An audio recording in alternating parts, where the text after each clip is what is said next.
ciri-ciri orang yang kena sihir. Yang pertama, sering kali mimpi buruk. Dan mimpi buruk ini paling sering melihat binatang, ya, atau melihat kuburan, ya, yang membuat dia ketakutan dalam mimpinya. Dia sehingga mengigau, lalu membunyikan giginya, gitu kan. Atau kadang-kadang dia menyerang seseorang yang berusaha untuk membangunkannya. Gelisah, tidak bisa tidur kalau malam, maka ini ciri khas, gitu kan. Terutama kalau melihat binatang-binatang yang memang merupakan simbol syaitan, seperti cecak, ya, seperti ular. Ini semua adalah simbol syaitan, anjing, ya. Sebagaimana Nabi SAW menjelaskan masalah itu, ya.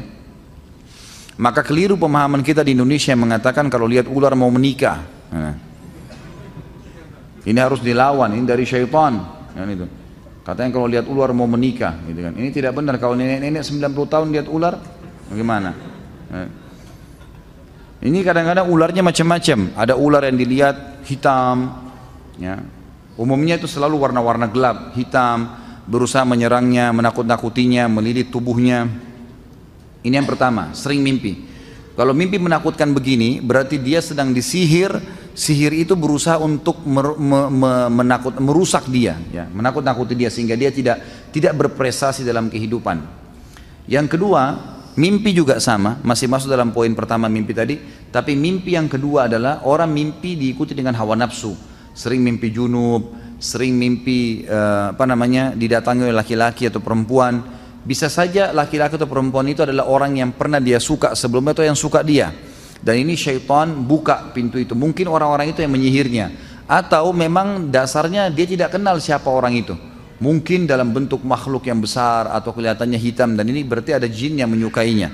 Ada jin yang menyukainya. Dan saya sarankan jangan suka-sukaan sama jin.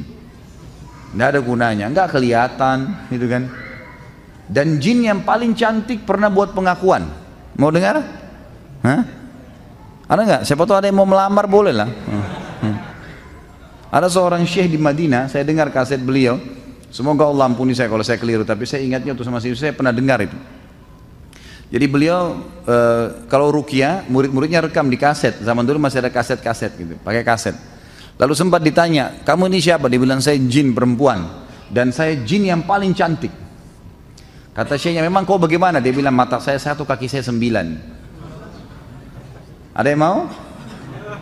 Sudah jelas-jelas dikasih manusia kakinya 2, mau cari 9, untuk apa? Mimpi. Yang kedua, sering ketakutan sendiri, was-was, ketakutan. Kalau sendiri selalu kayak dihantui, mau kelihatan, mau sesuatu. Kayak ini juga termasuk ada gangguan. Nah, ini harus diruqyah, gitu kan? Kemudian yang ketiga, seringkali merasa ada penyakit atau merasa ada penyakit, ya, sering penyakit nih, dan penyakitnya kanker, penyakit-penyakit yang besar, was-was. Dan ini saya pernah menemukan ada kasus pasien yang ternyata dia nggak ada kankernya, cuma menurut medis tiba-tiba sudah stadium 4 tanpa sebab, akhirnya operasi, akhirnya kandungannya ditutup, akhirnya begini dan seterusnya. Kesian. Semoga Allah sembuhkan, ya. Tapi seperti itulah keadaannya, dan ini sering terjadi. Ini semua dari syaitan, dari sihir, dan harus dilawan. Itu bisa dilawan. Kemudian juga termasuk di sini orang yang indikasi kena sihir itu orang yang pernah diukir-ukir badannya dengan istilah raja-raja, ukiran-ukiran. Mungkin pesannya supaya rumah tangganya langgeng, supaya setiap orang lihat dia suka, dan seterusnya, dan seterusnya. Kemudian juga orang yang pernah dimandikan air, transfer aura, ya, memberikan kekuatan, tenaga dalam. Nah, ini semua adalah senjata-senjata syaitan, berarti ada sihir yang harus dia berobat, tidak bisa tidak, harus berobat. Dia harus, kalau dia mau sembuh, dia harus ruqyah, baru dia bisa sembuh, insya Allah. Tentu ruqyah ini harus sabar, ya, proses. Ada orang yang sekali sembuh, ada yang 2 kali, Allahu alam, tergantung. Tapi yang jelas orang-orang yang masih belum sembuh, dia harus juga muhasabah dirinya. Mungkin masih ada dosa yang mengganjal, mungkin hatinya masih nggak baik, gitu kan? Atau mungkin ada sesuatu yang memang dia traumatis dari masa dia kecil, masa dia kecil. Kadang-kadang ada jin keturunan, gitu, dan macam-macam lah, ya, macam-macam.